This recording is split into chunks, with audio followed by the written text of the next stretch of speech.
Madame, monsieur, bonsoir et bienvenue dans votre journal. Tout de suite, l'actualité.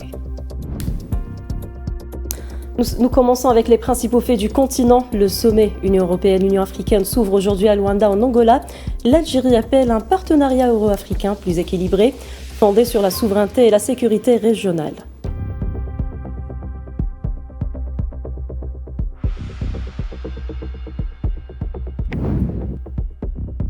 Un sommet marqué aussi par une présence significative. Le président sahraoui prend part aux travaux du sommet Union européenne-Union africaine, une présence qui réaffirme la position de la République arabe sahraoui démocratique au sein de l'Union africaine et met en échec la démarche propagandiste marocaine.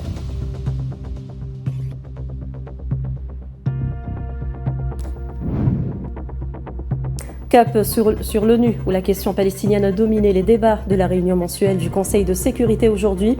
L'Algérie a condamné fermement les attaques brutales et persistantes contre les civils dans la bande de Gaza.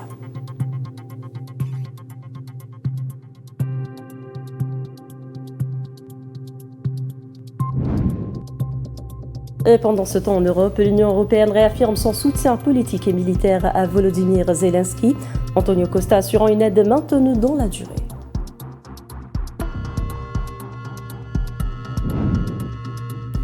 Et enfin, le Kremlin rejette la contre-proposition européenne au plan de paix américain et la qualifie de non constructive et pas convenante à la Russie.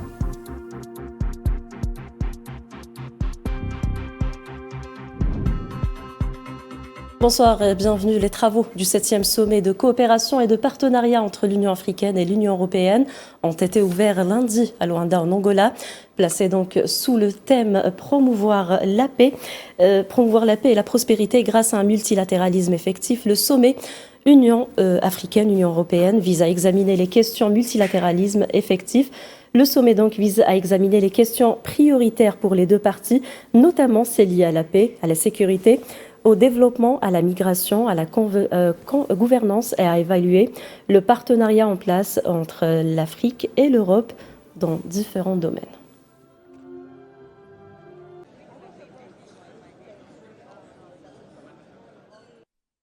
Représentant le président de la République, le ministre d'État, ministre des Affaires étrangères, Ahmed Attaf, a pris part aujourd'hui à la séance d'ouverture du 7e sommet de coopération et de partenariat entre l'Union africaine et l'Union européenne. La première séance a été consacrée à l'examen des questions de paix, de sécurité et de gouvernance en Afrique, ainsi qu'à l'échange de visions sur les meilleurs moyens et mécanismes à mettre en place pour renforcer la coopération et le partenariat entre les deux parties face aux défis actuels dans ces domaines.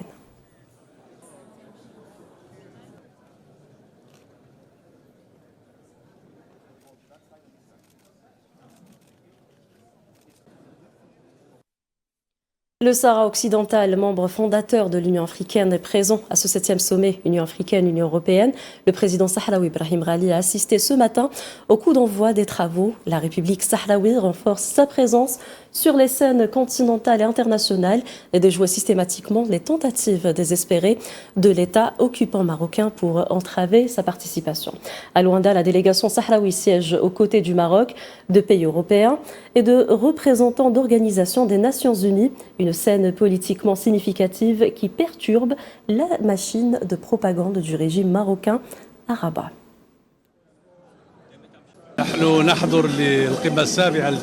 Nous assistons au 7e sommet de l'Union africaine et de l'Union européenne, auquel nous souhaitons toute la réussite et nous remercions l'Angola et son président pour l'accueil chaleureux. Et au micro de notre envoyé spécial à Luanda, la conseillère de la présidence sahraoui en charge de l'information et du monde arabe est revenue sur la participation de la République sahraoui à ce sommet et sur les ancrages africains de la question sahraoui, affirmant que les Sahraouis sont naturellement attachés aux questions africaines. Ce qui est attendu de l'Afrique, des Africains et de tout ce travail est d'abord que la souveraineté du Sahara occidental soit actée, autant que dernière colonie en Afrique, et aussi la consolidation de l'État sahraoui comme réalité irréversible. Notre présence aujourd'hui à ce 7e sommet du partenariat, qui n'est pas le premier, est une annulation de toutes les propagandes marocaines basées sur la désinformation et la falsification. Comme vous le remarquez aujourd'hui, nous et le Royaume du Maroc sommes sur la même table et dont le même rang. Nous avons le même ordre au sein du continent africain. La propagande médiatique marocaine est une chose et les faits que vous voyez aujourd'hui de vos propres yeux en sont une autre. Et en marge de ce sommet, Ursula von der Leyen a rappelé que l'Europe demeure le premier partenaire commercial de l'Afrique. La présidente de la Commission européenne insiste sur la nécessité de renforcer un partenariat qu'elle qualifie de stratégique pour les deux continents.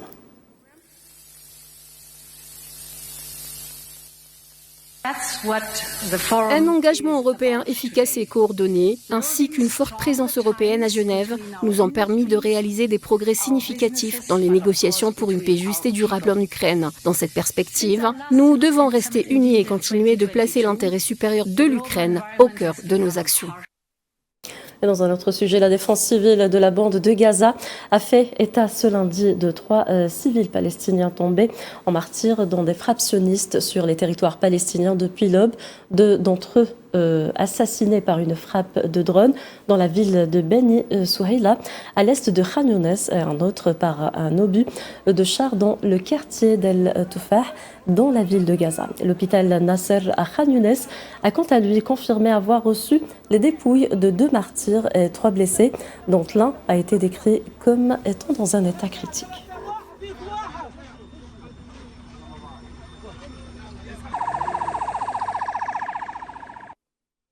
Les équipes de secours ont extrait ce lundi les corps de 8 Palestiniens sous les décombres d'une maison frappée plus tôt par les frappes sionistes dans le camp d'El Marazi, au centre de la bande de Gaza. Selon des sources médicales citées par des médias, les victimes appartenaient à la famille Abu Hamda et ont été retrouvées sous les ruines de leur domicile, détruits par les bombardements. Depuis l'accord de cessez-le-feu du 11 octobre dernier, 582 corps ont été extraits des décombres, illustrant l'ampleur des pertes civiles et la vulnérabilité persistante des habitants de Gaza face aux frappes génocidaires incessantes.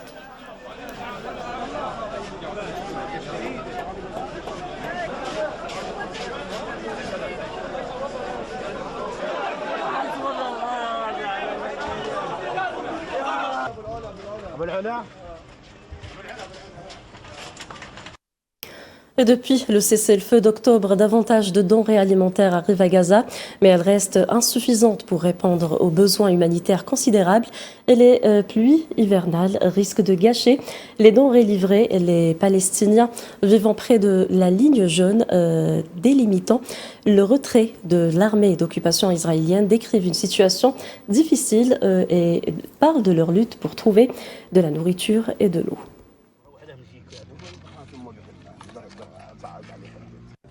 Notre combat quasi quotidien, c'est la recherche d'eau et de nourriture. C'est le plus important. Après la destruction de nos maisons et de toute la région, nous attendons l'eau jour après jour. Bien sûr, les réseaux d'eau potable et d'égouts sont tous détruits suite à l'invasion du terrain et à la destruction qu'elle a engendrée. Notre vie est extrêmement difficile, mais nous n'avons nulle part où aller, sauf dans notre région, dans nos maisons, dans nos foyers. Le Conseil de sécurité de l'ONU a tenu en fin d'après-midi une réunion mensuelle ouverte sur la situation au Moyen-Orient, y compris la question palestinienne. Les membres du Conseil ont appelé au respect des obligations du cessez-le-feu. Ils ont également exprimé leur préoccupation persistante au sujet de la situation humanitaire à Gaza, la détérioration des conditions d'hébergement combinée à la surpopulation et à l'explosion aux eaux usées non traitées. En ces 40 jours, le territoire palestinien occupé est toujours le théâtre d'une effusion de sang.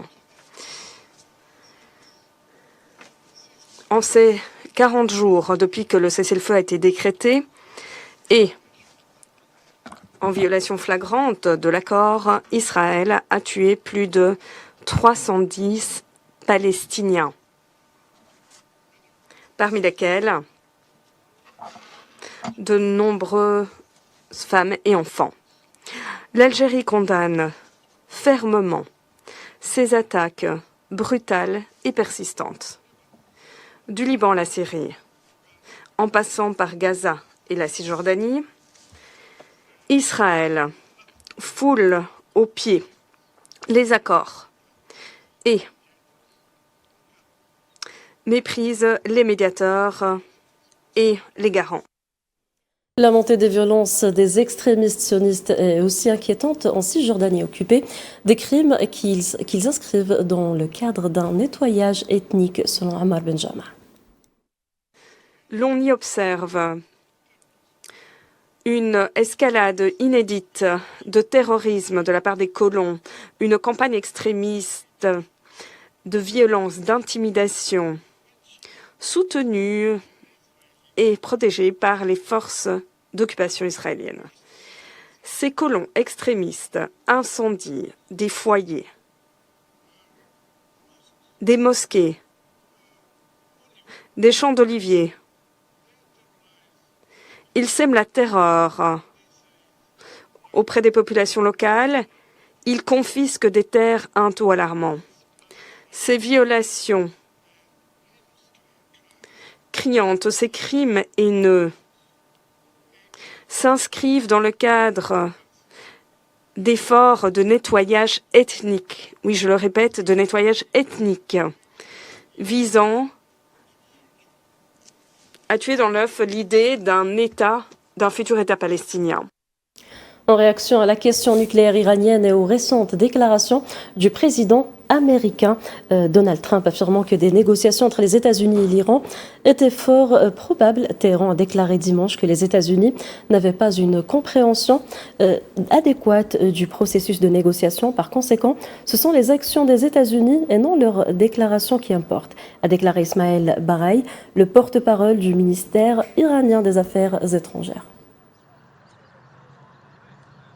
Les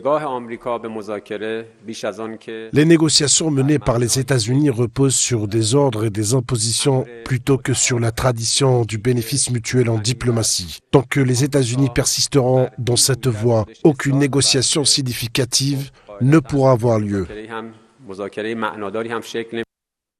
Le président ukrainien Volodymyr Zelensky a déclaré lundi que Kiev continuerait à travailler avec ses partenaires sur des compromis concernant les propositions de paix américaines afin de renforcer et non d'affaiblir l'Ukraine, s'exprimant par liaison vidéo lors d'un sommet de la plateforme de Crimée qui se tenait en Suède. Zelensky a déclaré que la Russie devait payer pour la guerre en Ukraine et qu'une décision concernant l'utilisation des avoirs russes gelés était cruciale.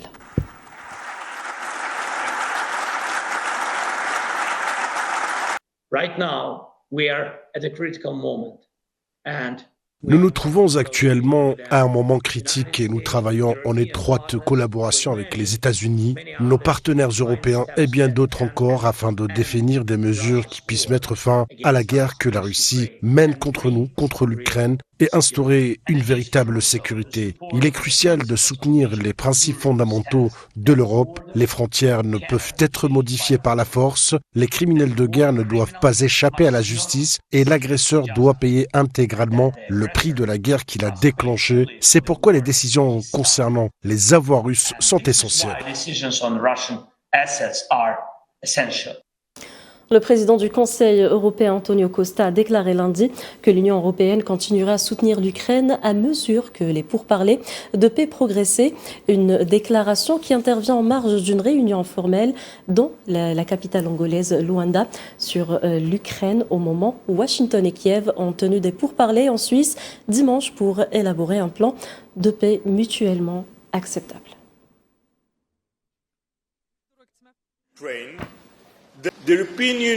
L'Union européenne est déterminée à continuer d'apporter au président Zelensky tout le soutien dont il a besoin. Soutien diplomatique, soutien militaire, soutien économique.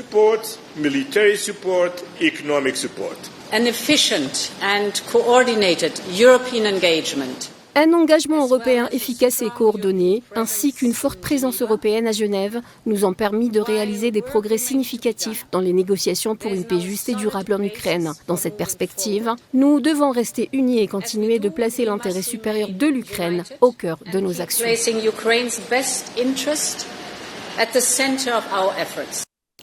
Le Kremlin a déclaré lundi qu'une contre-proposition européenne au plan de paix américain en 28 points pour l'Ukraine n'était pas constructive et qu'elle ne convenait tout simplement pas à Moscou. Selon le conseiller du Kremlin pour la politique étrangère Yuri Ushakov, le plan européen modifie considérablement la signification et l'importance de points clés concernant l'OTAN et son territoire.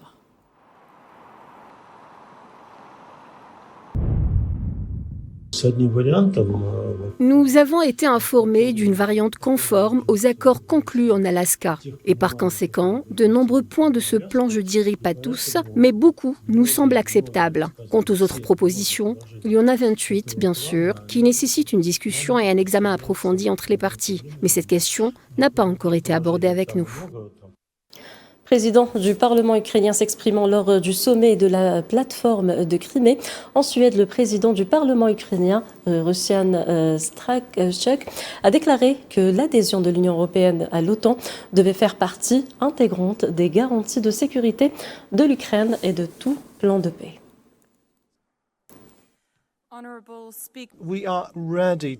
Nous sommes prêts à œuvrer pour une paix véritable et nous l'avons toujours affirmé. L'Ukraine est prête à des négociations de fond pour mettre fin à la guerre, y compris au niveau des dirigeants. Parallèlement, nous devons définir les lignes rouges ukrainiennes que nul n'a le droit de franchir, ni physiquement, ni juridiquement, ni moralement. Tout processus de paix authentique doit reposer sur un principe très clair. Rien sur l'Ukraine sans l'Ukraine et rien sur l'Europe sans l'Europe. Priorité donc direction Luanda où se trouve notre envoyé spécial Tinhinen Makassi pour faire le point sur le 7e sommet Union africaine-Union européenne. Tina, bonsoir et bienvenue. Bonsoir Samira. Alors Tinhinen, comment s'est déroulée l'ouverture du sommet à Luanda ? Alors avant de vous parler de cette journée d'ouverture, comme vous pouvez le voir derrière moi, les séances de discussion ou les prises de parole des dirigeants qui étaient présents aujourd'hui viennent juste de se finir. Ils viennent juste de clôturer les séances d'aujourd'hui. Pour revenir sur l'ensemble de cette journée d'aujourd'hui, ce qu'on a à retenir sur les plus de 80 dirigeants qui étaient présents aujourd'hui lors de cette ouverture, c'est le multilatéralisme. En effet, les dirigeants africains, les dirigeants de l'Union européenne ont insisté longuement sur la nécessité d'aller vers de la coopération multilatérale. Les dirigeants africains, bien évidemment, n'arrivent pas les mains vides. Ils arrivent sur la table avec des projets de grande envergure, notamment l'AZLECAF. Et ils estiment qu'aujourd'hui, il faut aller vers des partenariats gagnant-gagnant. D'ailleurs, ça a été l'ensemble de ce que tous les dirigeants, du moins ceux qui se sont exprimés aujourd'hui, ont mis en avant, c'est cette idée qu'aujourd'hui l'Afrique, comme je vous le disais hier déjà, l'Afrique ne cherche pas des bailleurs de fonds seulement. Elle cherche des partenariats gagnant-gagnant pour un avenir meilleur. Et l'Europe aujourd'hui peut peut-être être ce partenaire-là. Il y a aussi quelque chose qui est à retenir lors de cette ouverture, c'est bien évidemment le discours du président de l'Ouganda, qui est aussi le président de l'Union africaine en exercice, qui a mis justement en avant la nécessité aujourd'hui d'aller vers des partenariats gagnant-gagnant avec l'Europe et l'ensemble des partenariats que l'Afrique peut avoir aujourd'hui. Il y a eu aussi le mot d'ouverture du secrétaire général des Nations Unies ou encore le président de la Commission africaine. Il y a aussi ce qui a été remarqué aujourd'hui lors de cette ouverture, ça a été le discours du président sahraoui, qui non seulement a insisté sur la profondeur du Sahara occidental au sein de l'Afrique, mais il a aussi insisté sur la nécessité aujourd'hui pour les dirigeants africains de mettre un stop à la colonisation du Sahara occidental et d'en finir définitivement avec la colonisation en Afrique, puisque le Sahara occidental, faut-il là encore le rappeler, est la dernière colonie d'Afrique. Très bien, merci beaucoup Tinhinen Makassi. On reviendra vers vous pour plus de détails lors de la prochaine édition africaine. Alors, allons vers un autre sujet, le Japon, où le ministre japonais de la Défense a déclaré dimanche que le pays poursuivait régulièrement ses préparatifs en vue du déploiement d'une unité de missiles sol-air guidés à moyenne portée au camp de Yonaguni, alors que les tensions entre le Japon et la Chine continuent de s'intensifier.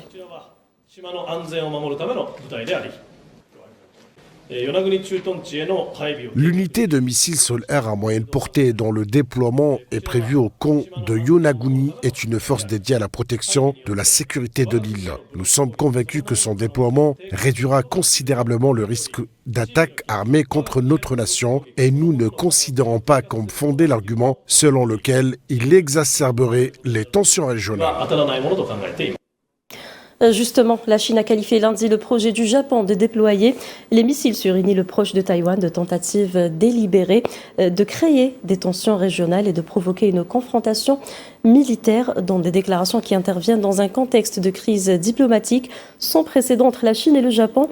Depuis des années, près de la première ministre japonaise Sana Takaichi a déclaré le 7 novembre dernier qu'une hypothèse d'attaque chinoise contre Taïwan était démocratiquement gouvernée pourrait déclencher une riposte militaire de Tokyo.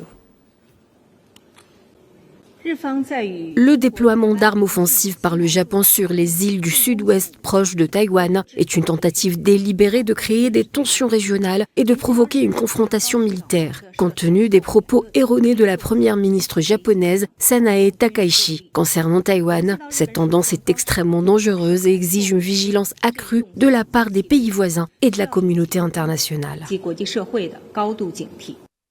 Et on finira par ce terrible attentat qui a frappé lundi le quartier général d'une force paramilitaire pakistanaise ciblée par 3 individus qui se sont fait exploser, tuant 4 personnes et en blessant au moins 5 autres.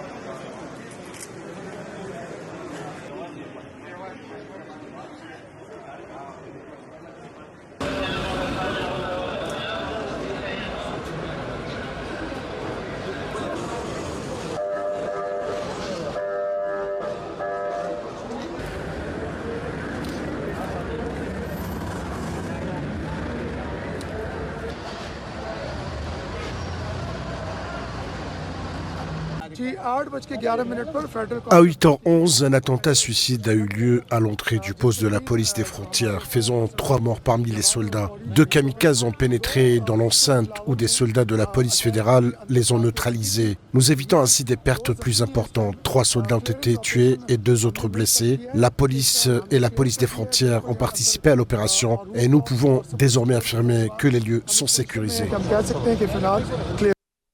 Et voilà, c'est la fin de ce journal. Merci de l'avoir suivi. Excellente soirée à tous.